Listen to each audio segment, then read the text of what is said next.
Okay, 3 weeks ಇದ್ರಿ, ಆದರೂ ಕೂಡ ಫಸ್ಟ್ ನಿಮ್ಮನ್ನು ನೋಡಿದವರು ವೈಲ್ಡ್ ಕಾರ್ಡ್ ಎಂಟ್ರಿ ಅಂತ ಅಂದ್ಕೊಂಡ್ರು, ಆದರೂ ನಿಮ್ಮ ವೈಲ್ಡ್ನೆಸ್ ಟಾಸ್ಕಲ್ಲಿ ತೋರಿಸಿದ್ರಿ. ಆವಾಗ ಜನರ ರಿಯಾಕ್ಷನ್ ಹೇಗಿತ್ತು ಅಂತಂದರೆ, ಇವರು ಮೊದಲನೇ ದಿನದಿಂದಲೇ ಬಿಗ್ ಬಾಸ್ ಮನೇಲಿ ಇರಬೇಕಾಗಿತ್ತು, ಆ ರೀತಿ ಒಂದೊಂದು ಸ್ಟ್ರಾಂಗ್ ಕಂಟೆಸ್ಟೆಂಟ್ ಅಂತ ಎಲ್ಲರೂ ನಿಮ್ಮನ್ನು ಹೊಗಳ್ತಾ ಇದ್ರು. ನಿಮ್ಮ ಟಾಸ್ಕ್ ನೋಡಿ, ನೀವು ಆ ಥರ ಕೂತಿದ್ದು ಟಾಸ್ಕಲ್ಲಿ ನೀರು ಎರಿಸ್ತಾ ಇದ್ರು, ನಿಜವಾಗ್ಲೂ ತುಂಬಾ ಅಪ್ರಿಷಿಯೇಟ್ ಮಾಡಬೇಕು ಅದ್ರ ಬಗ್ಗೆ. ಸೊ ಈ ರೀತಿ ಒಂದು ರೆಸ್ಪಾನ್ಸ್ ನಿಮಗೆ ಸಿಗುತ್ತೆ ಅಂತ ನೀವು ಅಂದ್ಕೊಂಡಿದ್ರಾ?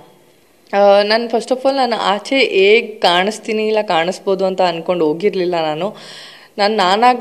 ನಾನು ಆಚೆ ಹೇಗಿದ್ದೀನಿ ಆ ಥರನೇ ಆಡಬೇಕು, ಒಳಗೆ ಆ ಥರನೇ ಇರಬೇಕು ಅಂತಲೇ ಹೋಗಿದ್ದಿದ್ದು. ಆ್ಯಂಡ್ ನಾನು ಆ ಥರ ಇದ್ದೆ ನಾನು. ಸೊ ಐ ಗೆಸ್ ನಾನು ಅಷ್ಟು ಥಿಂಕ್ ಮಾಡಿಲ್ಲ ಆಚೆ ಜನರು ಏನು ತಿಳ್ಕೊತಾರೆ ಅಂತ. ಯಾಕಂದರೆ ತಿಳ್ಕೊತಾರೆ ಒಂದೊಂದು ಸಲ, ಬಟ್ ಅಲ್ಲಿದ್ದು ಆಡಿದಾಗ ಅದು ಡಿಫ್ರೆಂಟ್ ಒಪಿನಿಯನ್ನೇ ಬರುತ್ತೆ. ಅದು ಹೇಗಿಷ್ಟ ನಿಮ್ಮದು ಬಿಗ್ ಬಾಸ್ ಜರ್ನಿ? ಹೇಗೆ ಅಂದರೆ ಕಾಲ್ ಹೇಗೆ ಬಂತು ನಿಮ್ಮನ್ನ? ಅಂದರೆ ಈಗ ಆಲ್ರೆಡಿ ಕರೆದಿದ್ದಾರೆ ಅಂತ ಹೇಳಿದ್ರಿ, ತುಂಬ ಸರಿ ಕರೆದಿದ್ರು, ನಾನೇ ಹೋಗಲಿಲ್ಲ ಅಂತ. ಸೊ ಈ ಸರಿ ಯಾಕೆ ಒಪ್ಕೊಂಡ್ರು ಪವಿ ಅವರು? ಅಂದರೆ ಬಿಗ್ ಬಾಸ್ ಬಗ್ಗೆ ತುಂಬಾ ಟಾಕ್ ಆಗ್ತಿದೆ, ಸೊ ಇದರಿಂದ ಏನಾದರೂ ಒಪ್ಕೊಂಡು ಹೋದ್ರಾ ಹೇಗೆ ಅಂತ? ಇಲ್ಲ, ಟು ಬಿ ಫ್ರ್ಯಾಂಕ್, ನಾನು ಈ ಸೀಸನ್ ಅಷ್ಟು ನೋಡ್ತಾ ಇರಲಿಲ್ಲ. ನಾನು ಶೂಟ್ಸ್ ಇದ್ರಲ್ಲೆಲ್ಲ ಬ್ಯುಸಿ ಇದ್ದಾಗ ಸೊ ಸ್ವಲ್ಪ ನೋಡ್ತಿರ್ಲಿಲ್ಲ.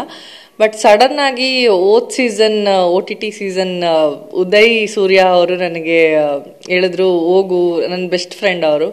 ಸೊ ಹೋಗು ಒಂದ್ಸಲ ಬಿಗ್ ಬಾಸ್ಗೆ, ಹಂಗೆ ಹಿಂಗೆ ನೀನು ಹೋಗ್ಬೇಕಿತ್ತು, ಸ್ಟಾರ್ಟಿಂಗಿಂದನೇ ಹೋಗ್ಬೇಕಿತ್ತು ಅಂತ ಹೇಳಿದ್ರು. ಸೊ ನಾನು ಇಲ್ಲ ಬೇಡ ಅಂತಿದ್ದೆ.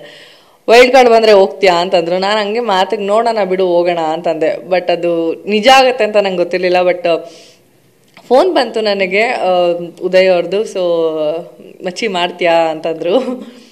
ಸರಿ ಬಿಡು ಅಂತಂದೆ. ನಿನಗೊಂದು ಕಾಲ್ ಬರುತ್ತೆ ಅಂತಂದರು. ಸೊ ಅವಾಗ ಒಂದು ಕಾಲ್ ಬಂತು ಟೀಮಿಂದ. ಸೊ ಅವಾಗಲೂ ಅವರು ತುಂಬ ಕನ್ವಿನ್ಸ್ ಮಾಡಿದ್ರು.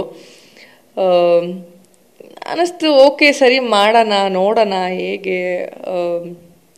ಎಲ್ಲರೂ ಕಷ್ಟ ಕಷ್ಟ ಕಷ್ಟ ಅಂತಾರೆ. ಸೊ ಅದನ್ನೊಂದ್ಸಲ ನಾನು ನೋಡೋಣ ಅಂತ ಅನ್ನಿಸ್ತು ನನಗೆ.